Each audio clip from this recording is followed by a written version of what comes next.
J'ai décidé de dissoudre l'Assemblée nationale. C'est de la poudre de perlimpinpin. Cet adversaire, c'est le monde de la finance. Mais vous avez tout à fait raison, monsieur le Premier ministre. Je vous demande de vous arrêter. David Revaud-Dallon, ça reste entre nous. Bonjour à toutes et à tous, ça reste entre nous sur Radio J, l'émission politique comme nulle part ailleurs, les meilleurs spécialistes réunis pour expliquer les coulisses, décrypter les choix et les stratégies, les réussites et les malheurs de nos hommes et de nos femmes politiques, le tout sans la moindre langue de bois, c'est rare, c'est tous les mercredis, 21h sur Radio J. Alors cette semaine, bien sûr, on s'intéresse à la situation extrêmement tendue en Nouvelle-Calédonie. Le président convoque un conseil de défense et de sécurité. Les émeutes continuent sur place. 2 morts sont à déplorer aujourd'hui. Enfin, on va s'intéresser au débat sur le débat dans le cadre des européennes. La confrontation Emmanuel Macron-Marine Le Pen aura-t-elle lieu? Et puis, dernière partie d'émission, on évoquera le MeToo Cinéma, cette fameuse liste imaginaire qui a fait trembler la profession, une fake news relayée par les réseaux sociaux. Et au-delà, on va s'intéresser à la place de la rumeur en politique, une très vieille histoire, mais qui prend bien sûr beaucoup d'importance avec les réseaux sociaux. Coulisses, analyse et décryptage tout de suite avec nos invités. Alors, aujourd'hui, autour de la table, j'ai envie de dire, les meilleurs des meilleurs, l'élite, les Top Gun. Et tout d'abord, Françoise Degois, éditorialiste politique, communicante. Bonsoir Françoise. Salut, j'adore votre démagogie. Alors là, parce que toutes les semaines, vous dites ça à tout le monde. Oui, mais aujourd'hui, contrairement aux semaines précédentes, c'est vrai. Annabelle Roger, journaliste politique, notamment à Radio Classique, mais qui a fait beaucoup de médias. Bonsoir Annabelle. Oui, bien sûr, on la connaît bien Annabelle. Et Philippe Moreau-Chevrolet, communicant et qu'on ne présente plus également, éditorialiste politique. Bonsoir Philippe. Bonsoir. Vous connaissez la règle du jeu, je ne vous la rappelle pas, mais je vais vous la rappeler quand même. Pas de langue de bois, pas de off. Soyez percutants, soyez précis. Tout ceci, bien sûr, reste entre nous. Ça marche. Malgré le couvre-feu mis en place à Nouméa, les violences ont continué. Cette nuit, elles ont même repris de plus belle. 2 morts sont à déplorer, un cette nuit, un ce matin. La réforme gouvernementale qu'on va étudier dans le détail, qui prévoit l'élargissement du corps électoral aux élections locales, a été adoptée cette nuit à l'Assemblée nationale. Le président, lui, convoque un conseil de défense et de sécurité, envoie des troupes. C'est grave, Françoise Degois, la situation à moins d'un mois des élections européennes? Oui, je pense que c'est dramatique. Vous savez, ce profil, nous étions jeunes quand même à l'époque, mais on a tous en mémoire, évidemment, les événements de 1984, avec le paroxysme de la grotte d'Ouvéa en 88. Avec près d'une vingtaine d'indépendantistes tués et plusieurs gendarmes. Donc c'est très douloureux, avec cette puissance aussi de 2 personnalités, c'est-à-dire Jean-Marie Djibaou d'un côté et Jacques Lafleur de l'autre, qui avait réussi à trouver un accord et construire un équilibre fragile. Et moi, je pense que je vois cet équilibre qui est en train d'être rompu. La Nouvelle-Calédonie, ça nous paraît très loin, nous, métropolitains, mais c'est le caillou, c'est un bijou, en réalité. C'est ce qui assure aussi notre influence dans cette région du monde. C'est ce qui assure aussi notre approvisionnement en nickel. C'est ce qui assure aussi, comment dirais-je, la puissance de la France, 2e puissance maritime, quasiment égalité avec les États-Unis. Donc, c'est très important. Et je suis un peu triste de la caricature de ce que j'entends. Si vous voulez, d'un côté, il y aurait les méchants indépendantistes et de l'autre, les gentils, comment dirais-je, blancs. C'est pas comme ça que ça se joue. Et je termine je suis tout à fait pour qu'on élargisse le corps électoral. Bien sûr qu'il faut élargir ce corps électoral. Mais c'est la façon dont on l'a fait qui ne convient pas. Vous savez, il y a eu un premier coup de canif dans la confiance avec le 3e référendum d'autodétermination. Il devait se dérouler en 2022. Les Kanaks et les indépendantistes ont demandé expressément à Emmanuel Macron de ne pas le faire en 2021 parce que, pour des raisons tribales, de tradition, les Kanaks étaient en plein deuil post-Covid. Évidemment, il n'y avait pas matière à faire campagne et ni à aller voter. Il n'en a pas tenu compte. Il n'a pas tenu compte de toutes les alertes et de toutes les obédiences politiques. Tous les députés qui ont été 1 fois ou 2 fois parlementaires en Nouvelle-Calédonie depuis 1 an ou 2 ans savent que c'est explosif. Pourquoi forcer la main? Pourquoi passer en force une loi, un projet de révision, alors qu'il aurait fallu laisser les gens discuter? Donc oui, je pense que c'est très grave, effectivement. Et la seule réponse ne peut absolument pas être les escadrons militaires. Oui, parce qu'on a dépêché sur place le gendarme et les policiers du RAID. Alors, vous citiez les 3 référendums. Il faut dire que ces 3 3 référendums ont quand même donné à chaque fois Bien sûr. le choix de maintenir le territoire dans la République française. Vous êtes d'accord avec Françoise ? Annabelle, est-ce que ce projet de loi vient au mauvais moment ? Je suis totalement d'accord avec Françoise et je partage sa tristesse. Oui, il y a eu 3 référendums. Oui, ils ont donné le même résultat, mais raison de plus pour écouter les autres, finalement, ceux qui étaient là d'abord. Et puis, pardonnez-moi... C'est-à-dire les Kanaks. Les tribus premières. Ils sont minoritaires, entre guillemets, sur ces 3 référendums, mais ils sont là et c'est finalement eux l'âme. Donc, je suis désolée, on doit les respecter. Et je crois que c'est ça le cœur du problème, c'est qu'on ne les a pas écoutés, on ne les a pas respectés. Moi, ce qui me choque, c'est que aujourd'hui, le dossier soit entre les mains de Gérald Darmanin, du ministère de l'Intérieur, et pas... dans les mains de Gabriel Attal, en tout cas de Matignon. Matignon, hein, c'est pas rien. La preuve, 3 anciens premiers ministres, pas copains, Édouard Philippe, le dernier, qui a eu en main ce dossier, Jean-Marc Ayrault, qui sait de quoi il parle, surtout avec ses fonctions actuelles, et Manuel Valls, qui disent, lorsqu'ils sont entendus, il faut que ça revienne dans les mains de Matignon. Et je pense que c'est ce premier geste-là, même si c'est un peu tard maintenant, en tout cas ça doit revenir là. Bon, en tout cas, visiblement, le dossier va échapper à Gérald Darmanin. Ça rappelle d'ailleurs un épisode, petite parenthèse, c'est celui du texte sur l'immigration, où pendant un an, il avait porté ce dossier, et puis c'est finalement Elisabeth Borne qui l'avait récupéré. Mais là, c'est carrément Philippe Moreau-Chevrolet, le président, qui reprend en main, puisqu'il lance un appel aux indépendantistes et aux loyalistes pour s'entendre, en expliquant que si jamais consensus il y a, il suspendra le texte de loi. Emmanuel Macron, il est dans sa posture préférée, qui est d'être le sauveur des difficultés qu'il a créées lui-même. C'est une figure qu'il adore, et du coup, il est dans sa partition. Je crois qu'il faut, si on prend un peu de recul sur ce qui est en train de se produire, c'est aussi une analyse que font les services, en l'occurrence du ministère de l'Intérieur et du Quai d'Orsay, c'est qu'il y a un certain nombre de gens en ce moment qui remettent en cause l'influence française, et c'est valable en Nouvelle-Calédonie, mais on l'observe aussi dans toutes les anciennes colonies africaines, avec des attaques qui sont poussées, on le sait, par la Russie, par la Chine, apparemment aussi en Nouvelle-Calédonie par l'Azerbaïdjan, à titre de représailles, c'est ce qu'indiquent les sources azerbaïdjanaises. Donc on est face à une remise en cause de l'influence de la France partout sur la planète, avec des attaques brutales, frontales, qui reviennent à faire de la déstabilisation. Et ça, c'est très difficile à manier, parce qu'en fait, on ne sait pas dans quelle mesure les mouvements qu'on voit s'ériger sont des mouvements autonomes ou inspirés par des adversaires géopolitiques. Ça rend la situation encore plus explosive. On n'est plus comme à l'époque où on avait quand même un dialogue républicain. Voilà, là on est face à des gens avec des personnalités fortes. Il n'y a plus personne pour discuter, c'est totalement juste, Françoise. Et puis, il y a cette question de qui a-t-on vraiment en face de nous. Et ça, l'État a du mal à y répondre. Alors justement, oui, Françoise, c'est-à-dire qu'on a des organisations indépendantistes, mais à qui la situation semble échapper un peu sur le modèle de ce qui s'était passé pendant les Gilets jaunes, où les syndicats n'avaient plus prise, ou bien pendant les émeutes de banlieue. C'est-à-dire que ces jeunes qui sont en train de brûler, de piller, de tirer sur les forces de l'ordre, sont pas forcément, contrôlables et d'ailleurs contrôlés par les organisations. Écoutez, raison de plus, moi je suis d'accord avec ce que vient de dire notre ami Philippe, mais et Annabelle, mais raison de plus pour ne pas donner et pour ne pas prêter le flanc. Comprenez bien que quand on est la France et qu'on voit tout à fait ce que disait Philippe Moreau-Chevrolet, il a tout à fait raison, qu'on voit les attaques et la remise en cause de notre influence, ce qui est d'une certaine manière le mouvement général de ce qu'on appelle le Sud global.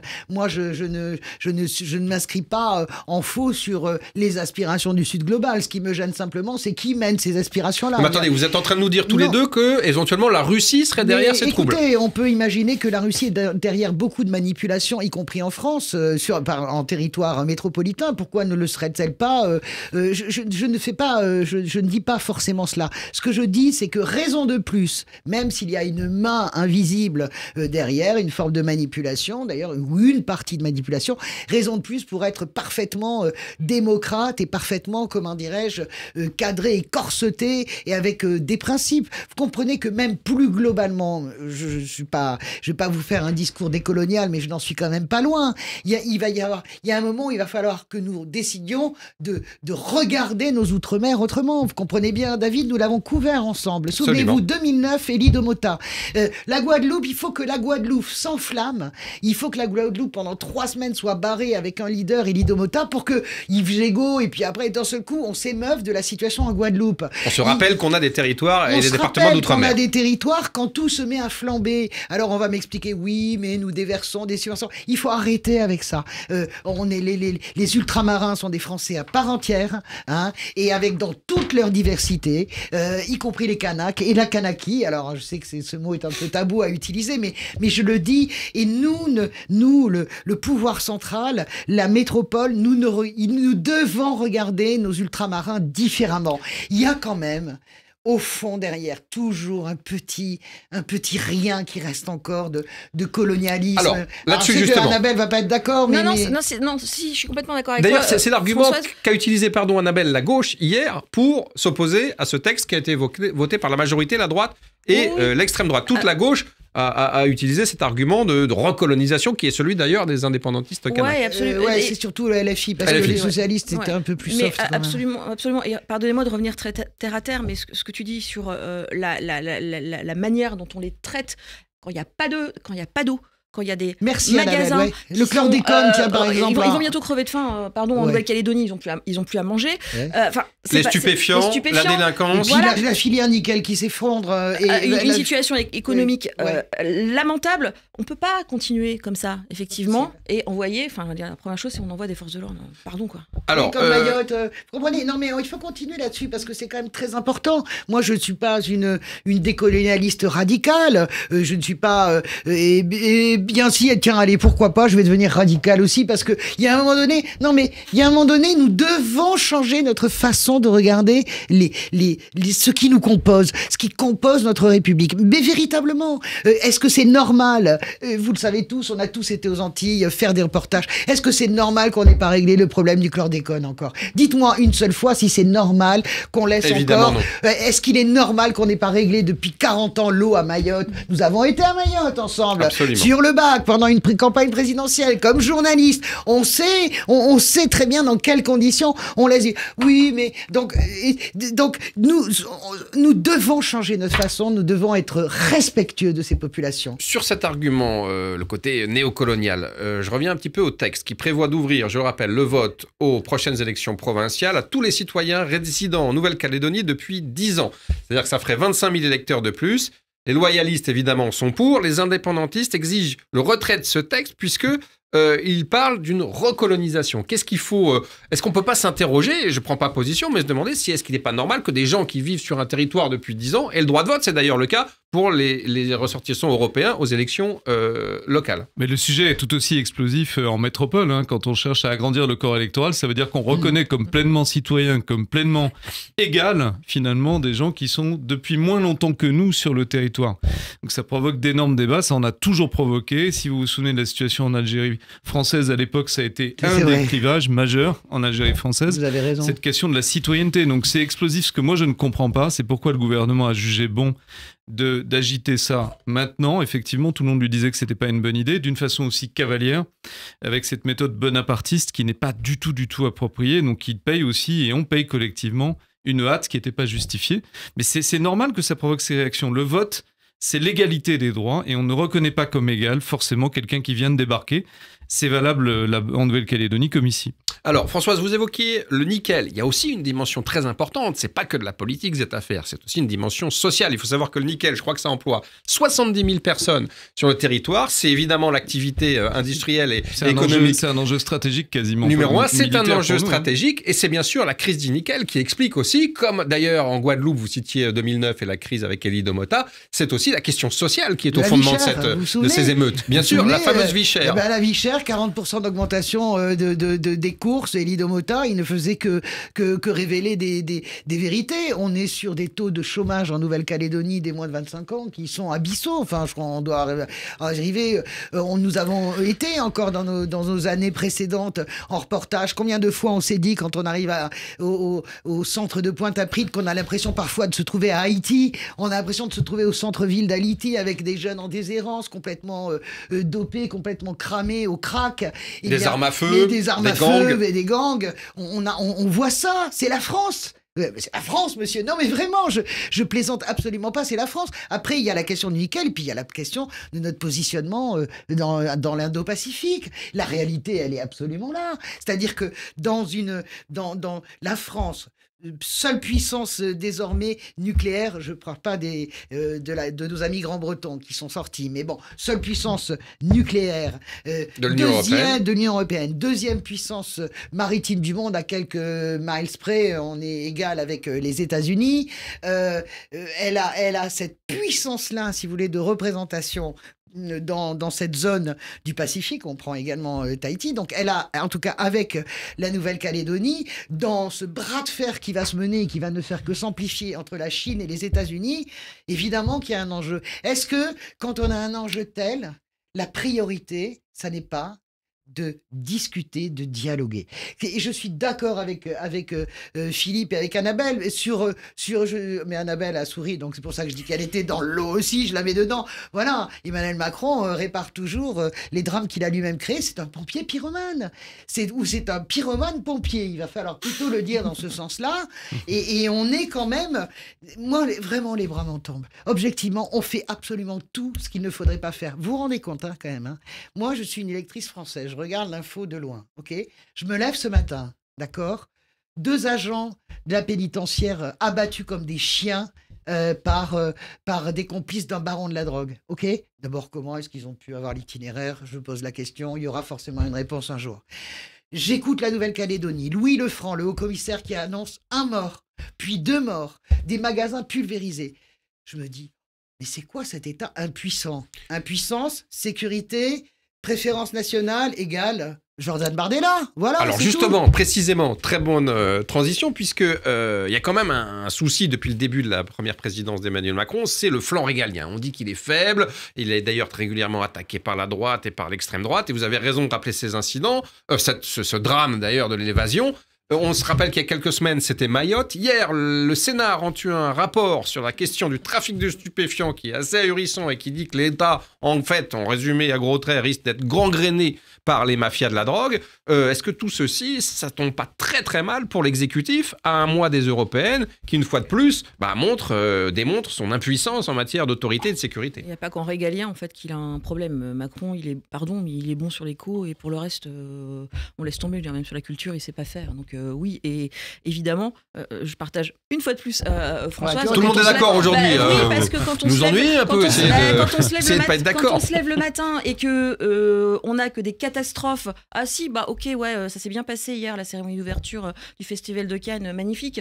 Mais voilà, c'est tout. C'est tout. Voilà, à la décharge d'Emmanuel Macron, c'est le seul à essayer de faire campagne sur l'Europe, avec peut-être Raphaël Glucksmann. Oui, c'est le seul à parler d'Europe. Ah non, alors... on a le RN qui fait une campagne Bellamy selfie. Aussi, François-Xavier Bellamy. Il retente un retour. Je parlais des candidats qui existent, excusez-moi, mais on peut parler de Bellamy aussi. Ce matin, le drame d'hier. Oui, c'est sur le fourgon, oui, forcément. Ça reste LR, mais personne ne parle d'Europe en dehors d'Emmanuel Macron et Raphaël Glucksmann, en réalité. Eh bien, l'Europe, on va en parler tout de suite. Merci pour ces explications fort instructives, les amis. On se quitte quelques instants et on va évoquer le débat sur le débat. Macron-Le Pen aura-t-il lieu? À tout de suite. Ça reste entre nous. Radio J. Bonjour. Le 6-9, Ilana Ferradian. Retrouvez-moi tous les matins avec mes chroniqueurs et mes invités. De 6h à 9h, au menu, politique en Israël, politique en France, mais aussi culture, société, santé, judaïsme, histoire. C'est tous les matins, de 6h à 9h sur Radio J. Ça, c'est uniquement sur Radio J. Uniquement sur Radio J. Radio J. Éric Ciotti, bienvenue. Bonjour Jacques Attali. Bonjour. Bonjour Clément Beaune. Bonjour. François Durugy, bonjour. Bonjour. Bonjour Jean-Pierre Raffarin. Philippe Juvin, bonjour. Réveillez l'informé qui est en vous. Écoutez Radio J. Radio J. Radio J. Vous écoutez Radio J à Paris sur 94.8 en DAB+, et sur notre appli Radio J. Radio J. Ça reste entre nous. Radio J, ça reste entre nous. Françoise Degois, Annabelle Roger, Philippe Moreau-Chevrolet. Alors, c'est une proposition qui a fait couler beaucoup d'encre. C'est un délicat euphémisme. Plusieurs journaux, La Tribune dimanche et Le Parisien, pour ne pas les citer, ont évoqué dimanche la possibilité d'une explication télévisée Macron-Le Pen. Le scénario semble sérieusement envisagé à l'Élysée. j'ai envie de vous dire, Françoise Degois, comme Nicolas Sarkozy et Carla Bruni, c'est du sérieux? Ça a l'air d'être du sérieux, surtout qu'on apprend par le canard enchaîné, c'est notre camarade Cyril Graziani qui aurait soufflé cette super idée à Emmanuel Macron lors des gens Cyril Graziani, chef du service politique de France 2. Voilà, lui aurait éventuellement soufflé cette idée, aurait émis, lui poser cette question. C'est une idée de journaliste, il faut un duel, il faut des poids lourds, il faut un affrontement, il faut un combat, vraie idée de journaliste. Du sang et des larmes. Après, on a vu que Marine Le Pen voulait pas. Finalement, elle se ravise en disant oui, pourquoi pas, à condition qu'on parle pas que d'Europe. Moi, je suis vraiment scandalisé, je vais vous le dire honnêtement. Scandalisé.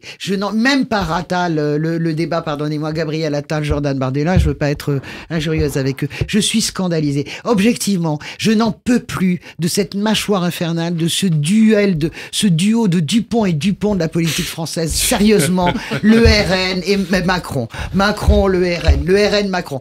Tout ça, finalement, c'est je te tiens, tu me tiens par la barbichette. Tout le monde, ces deux-là sont d'accord, ces deux formations sont d'accord. Ça castre et ça stérilise complètement le débat politique. C'est tout à fait, comment dirais-je, injuste par rapport aux autres formations. Je parle pas simplement de Glucksmann, je parle aussi d'LFI, je parle d'Evel. Le problème principal de l'Élysée, c'est Glucksmann. La raison pour laquelle cette idée existe, c'est pour essayer d'éclipser Glucksmann de l'affiche. Pour vous, c'est ça l'explication? Oui, c'est ça l'explication. C'est que l'Élysée a peur qu'il y ait un croisement des courbes. Pour l'instant, les sondeurs n'y croient pas, mais les sondeurs ont du mal à voir ce type de croisement. La probabilité, peut-être qu'on aura un croisement des courbes. Ça dépend qui passe devant Hayé.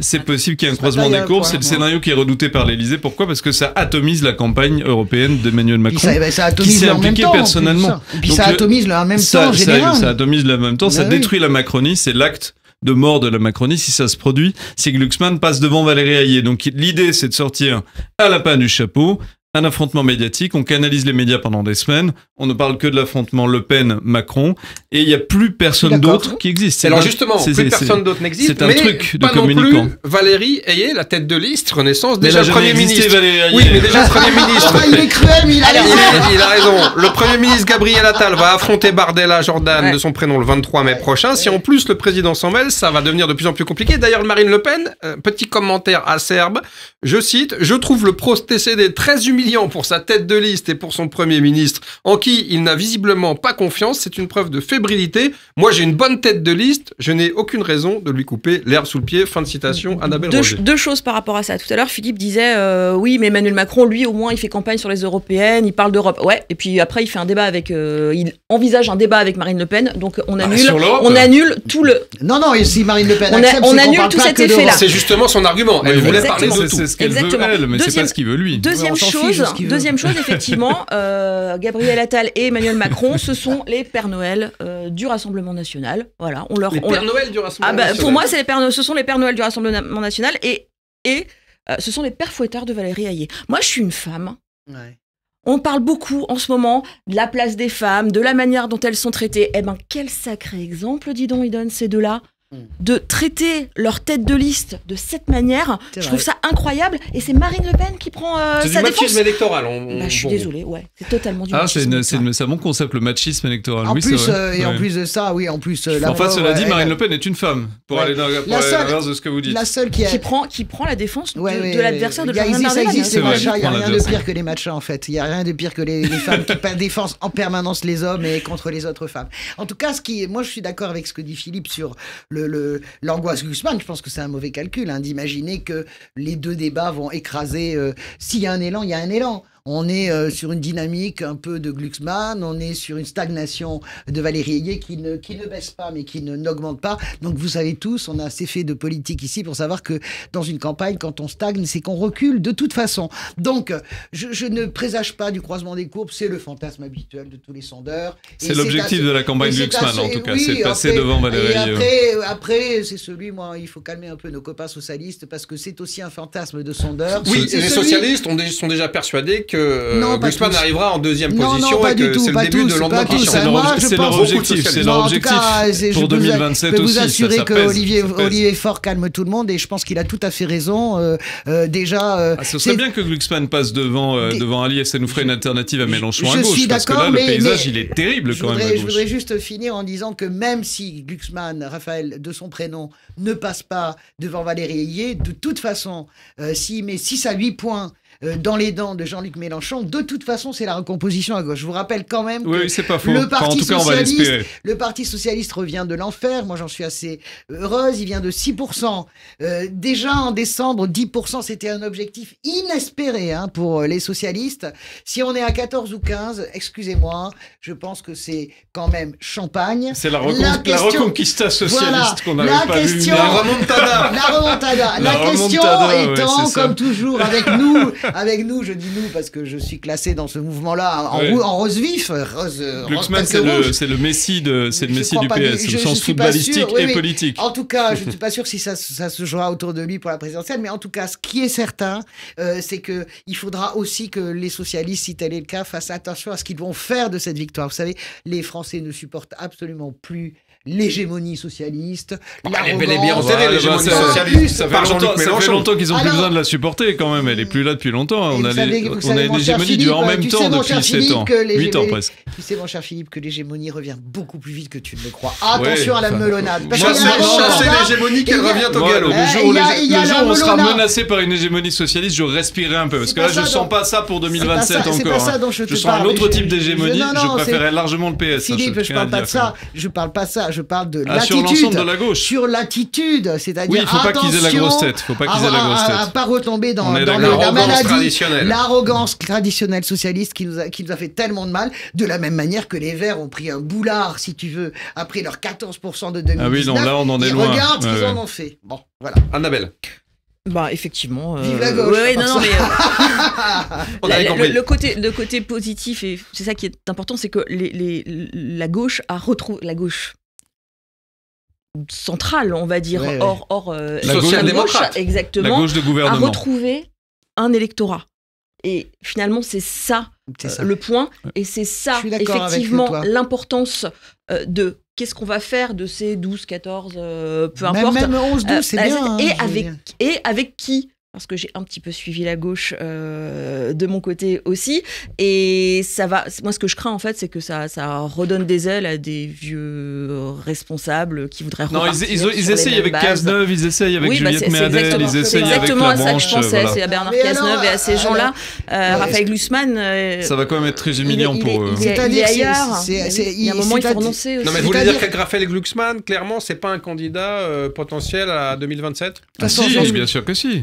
Bah oui, évidemment. Moi, j'y crois pas. Il a l'envergure intellectuelle, il a la capacité politique, il est en train de faire ses classes, bien sûr, il peut être un candidat pour 2027. Est-ce que c'est pas un peu un intellectuel, malgré ses grandes qualités, un intellectuel égaré en politique? Il a un gros déficit de popularité, il y a 29% des électeurs qui ne le connaissent pas, donc ça c'est un vrai gros handicap. Il a pour le compenser on va dire, une facette people que n'ont pas d'autres candidats. Il est très intelligent, on lui reconnaît ça, et surtout il est cohérent. C'est quelqu'un qui, depuis le début, n'a pas varié dans ses positions. Regardez ce qu'a dit Mélenchon sur à peu près tous les sujets. C'est du ski, comme on disait ça de Félix Faure, c'est un champion de slalom. Un piquet rouge, à droite à gauche, comme Macron. C'est pas le cas de Raphaël Glucksmann. Il a une vraie cohérence. Mais d'accord, candidat potentiel, François, vous qui connaissez bien la gauche, non? Non, pas du tout. Je pense que Raphaël Glucksmann, d'abord, il n'en a pas l'appétence. Vous me direz, l'appétit vient en mangeant. Oui, alors là, l'appétence des politiques. Je vais terminer. De fait, s'il sort à 14% ou 13% le 9 juin, il devient de fait le sauveur de la social-démocratie. Alors la pression sur lui va être énorme, et même s'il n'en a pas envie, il y a un moment donné, il ne faut pas imaginer qu'il va prendre le train pour Strasbourg et disparaître, même si lui en a envie, parce qu'il faut dire que Raphaël Glucksmann, sa passion c'est l'Europe, sa conviction... plus encore que pour Emmanuel Macron. Il a dit qu'il voulait être un homme politique européen. Voilà, donc lui, il veut être un homme politique européen. Donc la réalité, si vous voulez, c'est que de fait, il sera entraîné sur la pression. Moi, j'écoute entre les lignes. J'ai été très passionné, alors bien sûr, du déplacement de Glucksmann hier à Amiens, mais la veille du discours de François Ruffin, qui, contrairement à LFI, était beaucoup plus rassembleur avec Raphaël Glucksmann, disant c'est bien qu'il aille voir les salariés de Metex, vous savez, cette usine qui est menacée de fermeture, qui est la dernière en Europe à fabriquer de la lysine, qui est un acide aminé, donc il y a un vrai savoir-faire français.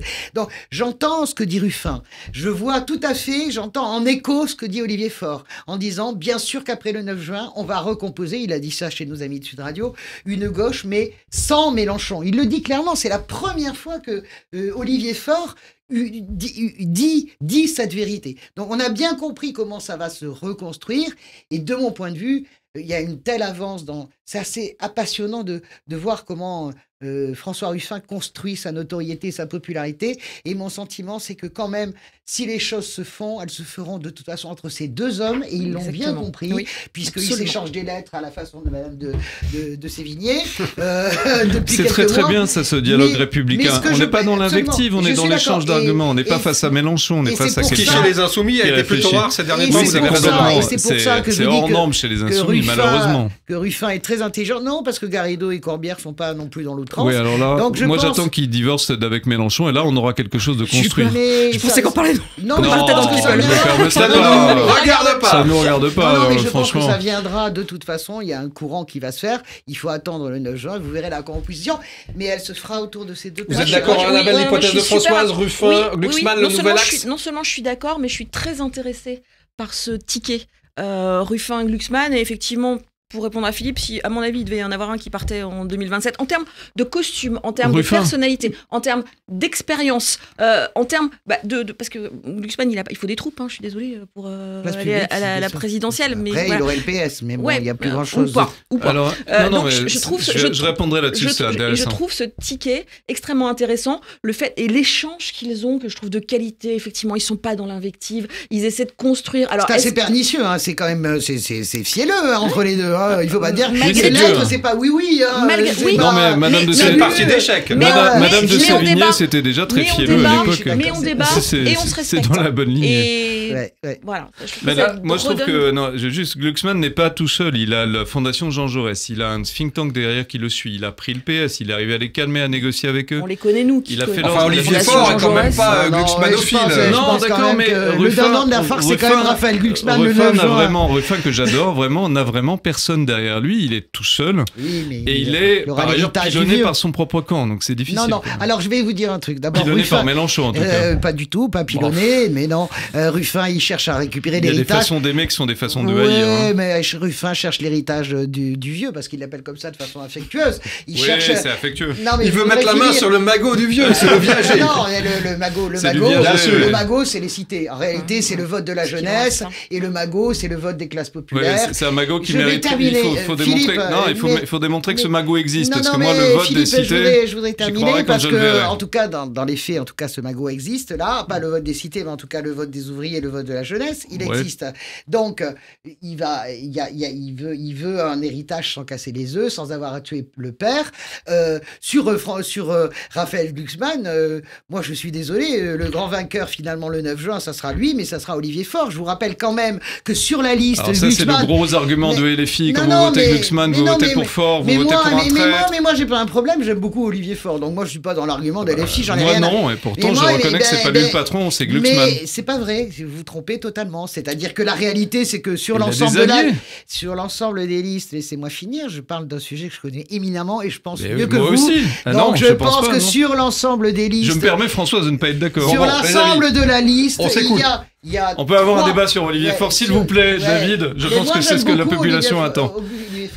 Sur l'ensemble de la liste, bien sur les places éligibles, il n'y a que 3 personnes de place publique. Je suis désolé de vous le dire. Je suis désolé de vous dire que il fait de la politique, il négocie, Françoise. Il n'y a que au PS qu'on pense qu'on prend tout quand on gagne. Après, la liste Olivier Faure a quand même été critiquée, y compris par son opposition interne, parce que trop foriste. Il a quand même, placé beaucoup de ses amis. C'est pas vrai, parce qu'il y a François Calfon, parce qu'il y a Jean-Marc Germain. Écoutez, moi, ces éducations, j'ai suivi de H à Z, donc je peux vous dire qu'à la fin des fins, il y a peut-être que c'est Raphaël Glucksmann, mais il y a aussi une revitalisation du Parti Socialiste, que ça plaise ou pas aux adversaires d'Olivier Faure, ça sera le cas aussi. Bon les amis, on a fait un sort à la gauche, on a fait un sort à Macron, il y a quelqu'un dont on n'a pas parlé, c'est bien sûr celui qui est en tête avec plus de 30%, Jordan Bardella.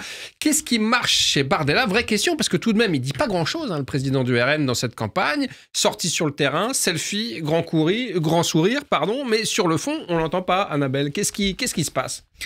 Il est beau gosse, il fait des selfies, ça plaît aux jeunes. C'est un peu court, jeune homme.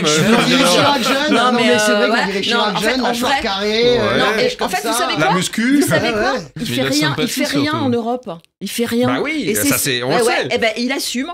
Et donc, tous les eurosceptiques, tous les gens qui disent l'Europe finalement ça sert à rien, ils se disent un mec qui fait rien, on va voter pour lui. Enfin, bon raisonnement. Il évite tous les sujets clivants. Il est simplement aimable. Ouais. C'est une machine médiatique inattaquable. En plateau, j'ai fait des plateaux avec lui. Il est inattaquable. Il est très très fort. Et puis, il a un contact avec les gens qui est assez direct. Et ça suffit pour être à 30%. Non, ça suffit pour être populaire. Après, est-ce que ça fait des voix sur un scrutin de liste avec Marine Le Pen derrière? Peut-être. Ce qu'il n'a pas démontré, Jordan Bardella, c'est sa capacité à être élu. Lui, c'est un bon adjuvant de campagne. Il donne des couleurs à la campagne, de la jeunesse, de la sympathie. Il est populaire, mais on l'a vu avec José Bové et beaucoup d'autres. La popularité dans son camp, ça ne fait pas forcément l'élection. Donc Bardella, c'est un beau produit médiatique. Ça n'est pas encore, et c'est valable pour Attal aussi, un produit politique. Il faut attendre de voir, et c'est les électeurs qui décideront si c'est du lard ou du cochon. Et pour Bardella, il y a autre chose qui est intéressant quand même, que moi je remarque, c'est qu'il est incapable d'avoir un débat de fond un peu sérieux, un peu structuré, sans s'en prendre plein la figure. Il tient sur le ring, mais il n'est pas capable de battre une vraie pointure. François Degois. Je suis absolument pas d'accord. Justement, moi, je pense qu'il faut en terminer. Une bardelliste. Non, pas du tout. Je suis pas du tout une bardelliste et n'importe quoi. C'est une plaisanterie, François. C'est bien de demander. On sait jamais. N'importe quoi. Quelle angoisse. Non, vous pouvez pas. Il y a pas de. On ne sait jamais avec moi. Non, il y a aucun risque. Comme antisémite, antisioniste, il y en a aucun. Il y a au moins deux choses dont on est sûr avec moi. Mais non. Moi, je me suis moi-même contredite et je me suis jugée assez sévèrement parce que j'ai très attentivement écouté Bardella lors du premier débat sur RTL des 7 têtes de liste. Et ben justement, il faut en terminer avec cette légende du type qui connaît pas. C'est pas vrai. Il tient parfaitement la route. Ah non, mais écoutez, moi, je suis plongé. Non, je suis plongé dans tous ces dossiers européens. Honnêtement, d'abord, il a une mémoire hyper active. On voit bien qu'il a travaillé sur le CETA. Je suis désolé de vous le dire. Il a réussi à tenir la marée contre des vrais spécialistes, Valérie Ayé et Raphaël Glucksmann. Donc attention à cette idée que nous ferions on va le défaire uniquement parce que c'est du vent. C'est de moins en moins du vent. Moi, ce que je vois dans toutes les ventilations de tous les sondages que j'ai sous les yeux, parce que c'est aussi un peu dans mon autre vie, mon travail d'utiliser ça, il n'y a plus de terrain incognita pour le Rassemblement national. Il n'y en a plus. Plus de digues, plus de catégories sociologiques dans toutes les catégories. Y compris les salariés du public et les retraités. Et les catégories pauvres et les catégories moyennes. Je regardais l'ensemble des ventilations sur notre ami du Rolling IFOP et sur un autre sondeur. Quand vous les croisez, c'est la même chose. Il performe, lui, à titre personnel, Jordan Bardella. C'est pas Marine Le Pen. Il performe sur les quantis, sur les qualis, par exemple, le concernant. Il performe véritablement. Il est en train d'ouvrir la porte aux catégories supérieures. Je vois des cadres sup qui votent Bardella. Vous vous rendez compte que sur les ventilations de vote aujourd'hui, il ne fait que grimper 32,5, 33. Puis il peut terminer à 34 comme Salvini en 2019. Hein. Il peut signer le score historique de l'extrême droite à une élection européenne sur l'ensemble de l'Union européenne. Oui, ça, il peut le faire. Eh bien, je regardais quand même que lui, à titre personnel, il arrive, il y a 15% des électeurs de Macron du premier tour, du premier tour de la présidentielle de 2022 qui vont voter Bardella. Alors, justement, un RN à 30%, voire plus. Vous citiez 32. Françoise, le chiffre de 32, 34 au matin du 10 juin prochain, qu'est-ce que ça change? Comment ça va influer sur la situation politique? C'est une bonne question. Vous avez 4 heures. On va avoir... Non, mais on aura, j'imagine, une motion... je sais pas s'il y a une motion de censure. Je pense que ça va d'abord se jouer à l'Assemblée nationale. Ils vont demander, bien sûr, la démission. Bien sûr, la démission. Il l'a déjà fait. Il a déjà... Voilà. d'Attal, ça va être la première chose, parce que là, toutes les oppositions vont se retrouver, donc ça va secouer très, très fort au niveau du Parlement. Ça dépend de l'écart aussi, hein. Parce que si Macron arrive à prendre la barre symbolique des 20%... Ouais, mais moi, j'ai le sentiment que là, on est cristallisé quand même. Je crois pas. S'il y a 10 points d'écart entre les deux listes, pour Macron, c'est une énorme défaite. Les derniers sondages, ça bouge plus beaucoup. Hein. Après, vous avez les symboliques. Alors, moi, je suis d'accord avec Philippe sur les 10 points d'écart. Mais par contre, vous avez les symboliques. Vous avez la barre du 20 et la barre du 30. D'ailleurs, chez les macronistes, tu vois ce que je veux plus dire, que l'écart, ce qui importe, c'est la barre des 20. On estime que c'est la ligne de flottaison. Si tu passes à la barre des 20 et que Bardella, par je ne sais quel accident... La dernière fois, il fallait démontrer qu'on avait gagné, même si on avait perdu. Laissez Annabelle terminer sur les annonces. Laissez Annabelle terminer. Je vous demande de vous arrêter. Moi, je pars du principe qu'on est plus ou moins... Moi, je pense qu'on est plus ou moins cristallisé et que Valérie Ayère n'ira pas jusqu'à 20%. Donc, ça va secouer d'abord à l'Assemblée. Je pense que ça va secouer aussi à Matignon. Est-ce qu'il a les moyens de changer Gabriel Attal? Je ne crois pas. Non, absolument par qui il le changerait? D'ailleurs, on commence sait déjà rien. en Macronie à préparer le terrain en disant il n'y aura absolument pas de jour d'après, il ne se passera rien, on a Gabriel Attal qui reste, on a les JO et business as usual. Si les élections européennes sont perdues avec cette latitude, ce sera le coup d'envoi de la présidentielle dans le camp macroniste et ça va flinguer à tout va. C'est le début de la course des petits chevaux. C'est-à-dire que c'est des gros chevaux. De toute façon, Emmanuel Macron va partir. L'accélération de la perte du pouvoir d'Emmanuel Macron, elle va se signer le 10 juin. Donc il fera de moins en moins peur à quelqu'un et vous allez avoir tous les flingues sortis. Excusez-moi, ça va être violent. Ça va être les tontons flingueurs. Où sont messieurs Édouard Philippe et monsieur François Bayrou? Où est Édouard Philippe? Ils sont sur la liste. Ils sont sur la liste. Ils font quelques meetings. J'ai fait un petit Google Actu là ce matin vite fait pour savoir ce qui devenait ces deux-là. La dernière actu de François Bayrou, elle date d'il y a un mois, les amis. Il a piscine, Annabelle. Non, mais bon, on connaît. Jusqu'à la fin de la campagne. On connaît le courage des politiques. On voit bien comment François Hollande essaie de se rapprocher de. Sur Édouard Philippe, il y a un vrai quand même. C'est étonnant. On connaît pas sa position sur Israël. On connaît pas sa position sur l'Europe en ce moment. On connaît pas sa position sur la Russie. On connaît sa position sur rien. Et il prétend être président. On connaît sa position sur le gouvernement dont il a expliqué dans une réaction à l'opinion qu'il ne réformait pas assez. La popole. Je trouve qu'il se jupéise en fait. Est-ce qu'il a vraiment envie, Édouard Philippe? Est-ce qu'il a envie de se donner les moyens? Moi, j'ai un vrai. Eh bien, les amis, on reparlera. J'ai toujours pensé que c'était un très bon numéro. On reparlera des héritiers du macronisme. Merci pour ces explications. On aura l'occasion de revenir sur ce sujet dans les prochaines semaines. On se quitte quelques instants. Les neveux flingueurs. On se retrouve très vite pour évoquer une question importante, celle de la rumeur et de ses ravages dans le cinéma, mais aussi en politique. À tout de suite. Ça reste entre nous. Radio J. Bonjour, c'est Lise Gutmann. Le 10-11, Lise Gutmann. Ravi de vous retrouver tous les matins au programme Judaïsme, divertissement, communauté. Radio J. Ça, c'est uniquement sur Radio J. Uniquement sur Radio J. Radio J. Docteur Jean-Michel Cohen, bonjour. Bonjour Serge. Bonjour Manuel Valls. Bonjour. Gilles William Goldnadel, bonjour. Bonjour. Bonjour, c'est Sophie Cluzel. Réveillez l'informé qui est en vous. Écoutez Radio J. Radio J. Radio J. Vous écoutez Radio J à Paris sur 94.8 en DAB+, et sur notre appli Radio J. Radio J. David Revaud-Dallon, ça reste entre nous. Ça reste entre nous sur Radio J, Françoise Degois, Annabelle Roger, Philippe Moreau-Chevrolet. Alors c'est une rumeur qui a fait elle aussi grand bruit et donné des sueurs froides au monde du cinéma à la veille du Festival de Cannes qui s'est ouvert hier, celle d'une mystérieuse liste noire impliquant acteurs et producteurs en vue et d'une enquête fracassante du site Mediapart impliquant plusieurs grands noms du 7e art hexagonal accusés de violences sexuelles. Seulement voilà, tout était bidon. D'enquête, de liste, il n'y avait point. Pas de révélation tonitruante à part un cas d'école parfait de désinformation, Philippe. Oui, c'est de la désinformation. Alors, pour chez vous, comment on reconnaît de la désinformation et du complotisme? C'est un mélange d'éléments tout à fait vrais que vous connaissez, vous savez que c'est vrai. Et par exemple, il y a du MeToo dans le cinéma. On sait tous que c'est vrai. D'ailleurs, le producteur Alain Sard a été mis en cause à la veille de l'ouverture. Le seul qui n'était pas sur la liste. Vous savez que c'est vrai. Vous savez qu'il y a des personnalités connues impliquées aussi. Et puis là-dessus, on vous dit, il y a une liste incroyable cachée, dissimulée par Mediapart. Et du coup, ce mélange de faux, complètement faux, et de vrai, bah, c'est ça le complotisme. Donc si on vous dit un truc qui est vrai et qu'avec on vous mélange un truc incroyable, dites-vous que c'est peut-être du complotisme. Et là-dessus, on a un cas d'école. Il y a une liste soi-disant en préparation chez Mediapart. Ça passe par Zoé Sagan, qui est en réalité un publicitaire. Alors avant, je crois que c'est le tweet d'un compte comploto-raciste, puis c'est relayé par Zoé Sagan. C'est toujours plus ou moins comme ça que ça passe. Ça passe d'abord par un compte anonyme pas très connu, puis ensuite c'est repris par les gros comptes, par des bots, etc. Les bots, c'est un peu Cyril Hanouna quand même.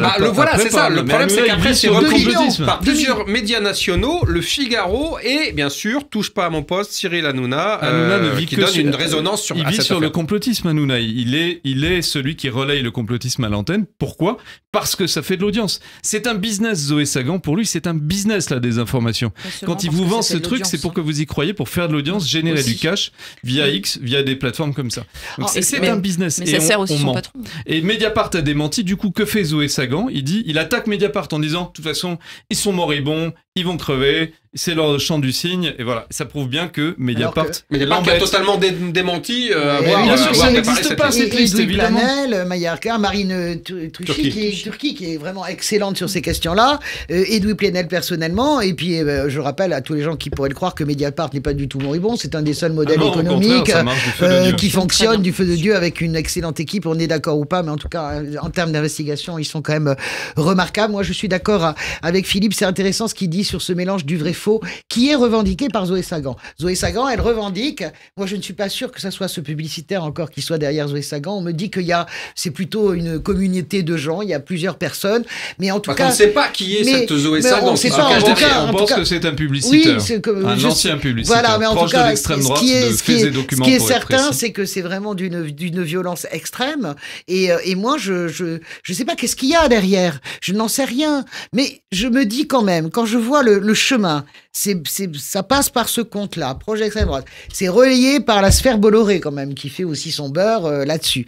Je me dis quand même, est-ce qu'on n'est pas encore dans une logique, alors on va dire, encore les Russes, etc., je vois bien tout le monde moquant cela, mais est-ce qu'on n'est pas dans une logique, la logique choisie aussi, utilisée dans les guerres hybrides, par en tout cas nos ennemis sur le plan géopolitique, parce que la Russie est un ennemi, enfin en tout cas le régime de Vladimir Poutine est un ennemi désormais, pour appuyer sur les fractures, sur tout ce qui fait mal. Je vais vous raconter une histoire. Mon compte, j'ai 98 000 abonnés. J'ai fait un tweet très dur au moment vers la fin des retraites, vraiment très dur sur le gouvernement, etc. En une nuit, je vous jure que c'est vrai, mon compte est passé de 95 000 à l'époque à 130 000 abonnés. Et le tweet que j'ai fait a été vu 6 millions de fois. Incroyable. Je n'en revenais pas. Je dis, mais c'est quoi ce délire? C'est inimaginable. Et qu'est-ce qui s'était passé? Vous aviez eu des bots qui s'étaient abonnés massivement à mon compte pour donner un écho à mon tweet qui était dur sur Macron, encore plus fort, évidemment, pour participer de la fracturation de la société française. Et évidemment, au bout de 15 jours, tout a reflué. Je suis revenu à 97 000 et ce tweet-là, 6 millions de vues. Imaginez. Incroyable. Donc, ça fait partie des guerres hybrides. Alors, on voit ce que je veux dire ou pas? La bolosphère. Mais il y a aussi, des journaux sérieux, le Figaro, le Progrès, l'Opinion, qui se sont emparés de l'affaire. L'Opinion l'a même politisé en faisant un papier aux accents un peu anti-wokistes.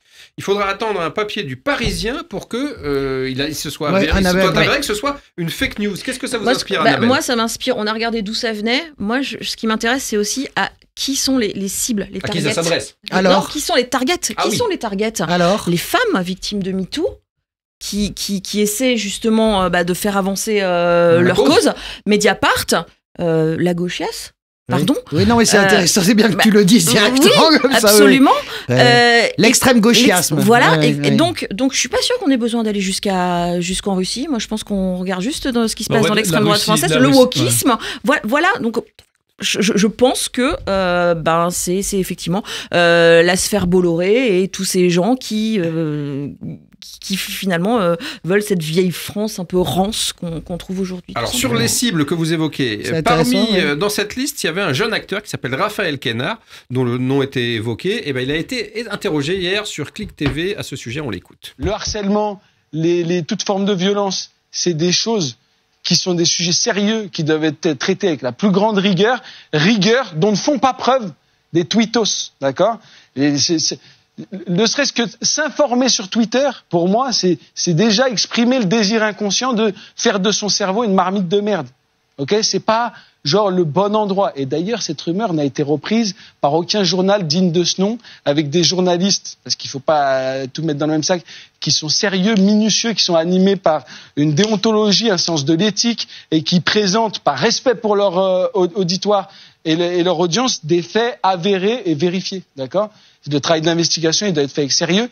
Et combattre le harcèlement, c'est courageux, c'est nécessaire. Mais ça ne doit pas avoir pour effet d'en initier d'autres, des harcèlements. Parce que les gens qui sont l'objet de la rumeur, au final, ils sont victimes d'une forme de harcèlement. Françoise Degois, vous êtes d'accord? Oui, moi j'entends tout ce que dit Raphaël Quénard, il a tout à fait raison de le dire et de le préciser. Après, je pense que Twitter, ça sert aussi de fil d'information parce que tous les grands journaux du monde sont sur Twitter et que moi, je m'en sers comme d'une agence. Hein. C'est Twitter, un peu l'AFP moderne. Pour moi, c'est l'AFP, vraiment Twitter. Après, on n'est pas obligé d'aller regarder les comptes complotistes. Après, j'entends bien les récriminations de Raphaël Quénard, mais je voudrais pas entendre dans la fin de sa phrase l'idée que d'un seul coup, il y aurait des hommes qui seraient atroces. Parce que la suite, ça peut être de ça aussi, c'est-à-dire que il faut pas passer d'un harcèlement à l'autre. Il ne l'a pas dit, mais en tout cas, l'autre versant aujourd'hui, parce que le combat fait range entre les MeToo et les anti-MeToo, en gros, c'est ça, hein, avec, l'autre versant, c'est de dire que, en gros, les hommes sont toujours les victimes et les femmes sont des menteuses. Vous voyez, cette bipolarisation, en plus, la rumeur, elle génère.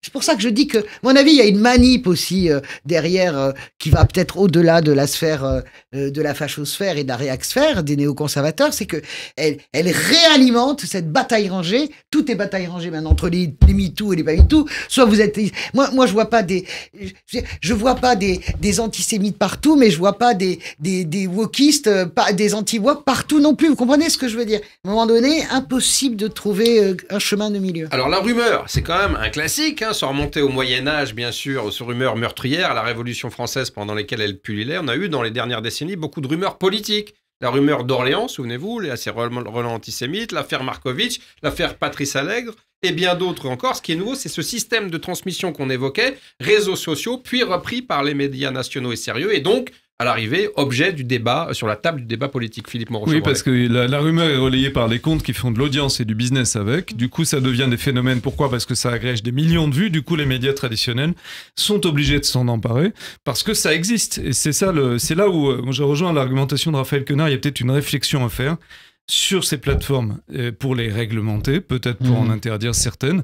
Raphaël Glucksmann a arrêté d'utiliser TikTok. Je trouve que c'est légitime et bien. C'est ça, bien sûr. Ce qui n'est pas le cas de Jordan Bardella. Ce qui n'est pas le cas de Jordan Bardella, oui. Qui est d'ailleurs, on en parlait tout à l'heure, mais aussi un des fondements de son succès. Il est surnommé Jordan TikTok. Alors, c'est pas une très bonne attaque de la part de l'extrême gauche parce que ça renforce l'idée que Jordan Bardella est connecté et jeune. Donc, je pense pas que ce soit très efficace comme attaque, mais il est surnommé comme ça. Il y a une réflexion à faire sur ces plateformes. Est-ce que ces plateformes, pour notre vie démocratique, elles sont bien? Est-ce que c'est positif? Est-ce que c'est nécessaire? Ou est-ce qu'il faudrait, comme le pense Thierry Breton, je le pense aussi, les réglementer, devenir adultes, considérer qu'elles font peut-être plus de mal que de bien, en interdire certaines, imposer des règles de débat à d'autres et ne pas subir comme on le subit sans arrêt un déluge. Je ne reprendrai pas l'expression de Raphaël Cohn. De merde. De merde, oui, voilà. Bien sûr. Et il faut quand même qu'on se protège en tant que démocratie. Où sont les anticorps? Il faut pas qu'on soit. Alors moi je trouve Philippe c'est intéressant pour nos institutions et notre vie démocratique, pour nos élections. Eh bien non, parce que moi je pense quand même que honnêtement nos anticorps c'est nous-mêmes. C'est-à-dire que il y a. Vous êtes optimiste. Oui, je suis très optimiste. Sur attention, vous allez vers le complotisme. Non, moi je suis très optimiste. Non, moi je suis très optimiste par rapport à ça, parce que je pense que bien sûr il y a des sauts de merde et moi je suis moi-même victime de shitstorm depuis le 7 octobre. Alors je ramasse, j'en prends plein, mais je regarde même pas, j'en ai rien à péter, en fait, ça m'intéresse pas. Je pense qu'il y a quand même une maturité aussi, non mais je m'en tape, mais alors du tiers comme du quart, hein, vous pouvez m'insulter. Moi, je suis l'objet de campagne de trolls. Non, mais je suis l'objet de campagne de trolls, ça monte à des millions, je suis à 800 000 tweets d'insultes, même Pharos m'a appelé pour me dire, oh là là, c'est grave. Est-ce qu'ils te remettent une médaille dans ces cas-là? Non, je m'en tape complètement, ça m'intéresse pas, j'ai pas peur de ça. Je pense quand même que, regardez la puissance des réseaux sociaux. Serions-nous en train de parler de la révolution iranienne et de la révolte des Iraniens sans les réseaux sociaux? Nous ne serons pas. Ils n'ont que ça aussi pour exister. Donc, je crois quand même qu'il y a une capacité, nous avons une capacité collective. Lorsque nous apprendrons à mieux les manier, ce que je veux dire, mais il faut mettre évidemment des warnings. J'ai vu par exemple que Zoé Sagan se compte parce que, par exemple, X a enlevé la souscription. C'est-à-dire que Zoé Sagan, aujourd'hui, on ne peut plus souscrire, il ne peut plus faire d'argent, on ne peut plus faire d'argent. Ah, ça, c'est une régulation. Je comprends que ça l'embête, il fait ça pour ça. C'est une régulation, quand même. Annabelle, vous partagez l'optimisme de François? Est-ce qu'une fake news, une rumeur habilement relayée, on l'a vu à l'instant, mais politique, pourrait faire basculer une campagne électorale, voire fausser une élection? Je ne sais pas si on en est encore là, mais je suis pas rassurée. Et là, je partage plutôt le point de vue de Philippe. Je pense notamment à Twitter, et c'est bêtement Elon Musk qui a une part de responsabilité quand on voit que les modérateurs ont disparu de ces réseaux sociaux. C'est de l'antisémitisme à plein tube toute la journée quand même. Absolument. Et Françoise, tu dis on a cette intelligence collective. Ouais, moi, je suis prof, je donne des cours de journalisme. Oui, quand je vois le niveau, mais y compris de nos futurs collègues, où on réfléchit pas général. Non, de moi, culture générale. Quand j'entends, alors c'était pas une étudiante en journalisme, mais qui dit moi que ce soit vrai ou que ce soit faux, je m'en fous.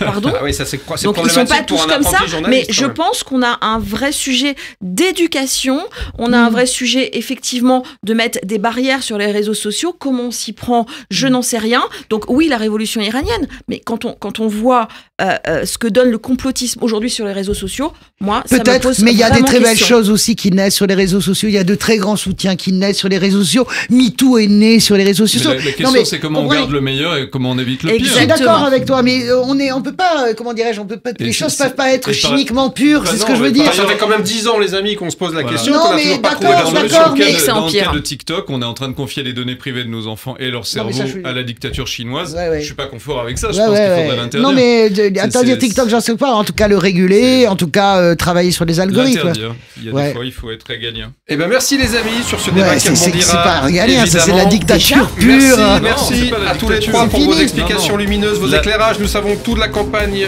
européenne, du débat Macron-Le Pen, de la Nouvelle-Calédonie, des ravages de la rumeur. Bonne soirée. Et le débat continue, je vois. Oui, on continue. Mais en fait, on va finir après au café. Non, mais moi, je crois à la force de la démocratie. Je pense qu'elle est plus forte que toutes ces conneries. Eh bien, on en reparlera dès la semaine prochaine, mercredi prochain, 21h. D'ici là, bien sûr, je compte sur vous et votre discrétion, surtout vous, Françoise. Tout ce qui est à Radio J reste à Radio J. Tout ceci reste entre nous. Excellente soirée et à très bientôt. Bye bye. À bientôt. Radio J. J'ai décidé de